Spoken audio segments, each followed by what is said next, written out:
je m'appelle Juliette, je suis étudiante en nutrition et aujourd'hui j'ai envie de vous parler du mouvement zéro déchet en vous introduisant aux épiceries en vrac. Donc je travaille moi-même là, dans une épicerie en vrac qui est l'Escargot Gourmand à Sillery. Ça fait 1 an là, que cette épicerie-là est ouverte. En gros, c'est quoi une épicerie zéro déchet? Ça tente là, de prime abord de baisser le suremballage puis de réduire au maximum là, le plastique. Puis c'est ça, donc l'achat tout le temps là, de nouveaux pots. Aujourd'hui, je vais rapidement là, vous dire un peu comment ça fonctionne en épicerie, mais ce que j'ai vraiment envie de vous partager, c'est la préparation de vos pots avant de vous y rendre. Alors, tout d'abord, quand vous vous rendez sur place, là, tout est en vrac. Donc, vous avez là, des murs à gravité. Ça, c'est, dans le fond, on peut remplir nos pots comme ça. Puis, sinon, c'est des gros bacs là, avec des pelles. Tout d'abord, on pèse le contenant qui est vide. Puis, rendu à la caisse, on repèse le contenant plein. Fait que vous payez au poids. Chaque aliment, là, le prix, il est environ, par exemple, au 100 grammes. Ça va être 1,80 pour 100 grammes. Fait que quand vous êtes rendu à la caisse, on pèse le contenant plein, puis on soustrait là, le poids du contenant vide. Donc, maintenant, je vais vous parler de la préparation. On se doute bien là, que dans une épicerie en vrac, la préparation, c'est pas juste de se faire une petite liste sur un bout de papier et puis de partir avec ses sacs réutilisables, puis bingo. Ça prend un petit peu plus de préparation parce qu'on doit évidemment apporter nos propres contenants. Donc, tout d'abord, il y a les classiques pots maçons, comme ça.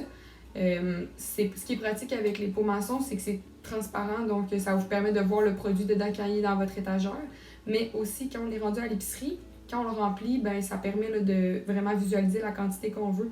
Ça enlève des mauvaises surprises rendues à la caisse. Là, si votre contenant est opaque, vous en oubliez juste un peu, puis finalement, vous vous ramassez avec 600 grammes. Donc, avec un contenant transparent, c'est ça l'avantage. Mais je vous dirais que les meilleurs contenants sont les contenants d'origine. Donc, par exemple, une bouteille d'huile comme ça, d'huile de canola que j'ai achetée dans une épicerie là, standard.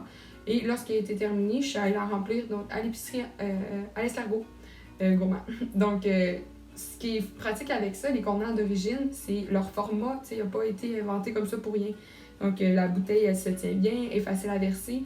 Puis, au niveau du bouchon, là, ici, ben, ça ne dégouline pas partout comme si vous aviez pris, par exemple, un pot maçon. À savoir que dans les épiceries en vrac, il n'y a aucune discrimination des contenants. Donc, vous pouvez arriver avec votre pot de beurre de pinot comme ça, d'une marque très connue. Puis, lorsqu'il est vide, là, vous pouvez l'apporter à l'épicerie en vrac, puis on le remplit. Donc, ça évite à chaque fois de racheter un pot de beurre de pinot, mais à chaque fois de racheter aussi le contenant. Donc, vous pouvez le remplir quand il est vide. Puis, même quand il n'est pas complètement vide. Donc, si vous êtes rendu à aller faire votre épicerie puis il vous reste un fond de beurre de pinot, c'est pas grave parce que quand vous arrivez, vous le pesez. Donc, vous n'allez pas payer le fond de beurre de pinot qui vous reste. Donc, ça, c'est bon à savoir. Aussi, dans les épiceries en vrac, il n'y a pas juste de la nourriture, il y a aussi des produits ménagers. Par exemple, du détergent à lessive.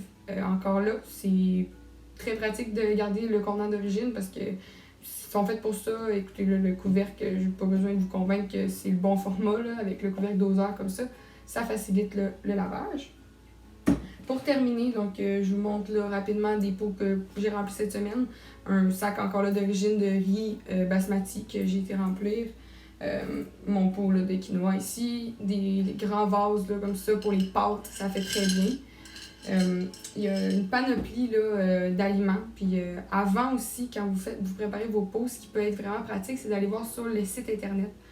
Souvent, les listes des aliments sont dressées. Puis vous pouvez comme déjà avoir une idée de ce que vous allez chercher. Puis gardez-vous 2-3 pots de spare là, pour vous laisser tenter là, si rendu là-bas. On a aussi des produits de saison là, du Québec, là, comme les fruits et les légumes. Par exemple, cette semaine, je me suis pris des pommes. Fait que c'est noté que c'est pratique aussi d'amener ces petits sacs à fruits et à légumes réutilisables comme ça. Puis on pèse. Encore là, c'est au poids, on pèse les sacs vides à l'entrée, puis rendu à la caisse, on le pèse. Donc, c'est tout pour moi aujourd'hui. Je vous invite à aller vraiment là, visiter les sites internet, suivre les pages Instagram puis Facebook. Fait que ça peut vous inspirer, vous donner des petites idées, puis voir un peu là, c'est quoi les aliments qu'on présente. Alors, merci beaucoup d'avoir visionné ma capsule. Au plaisir de vous voir.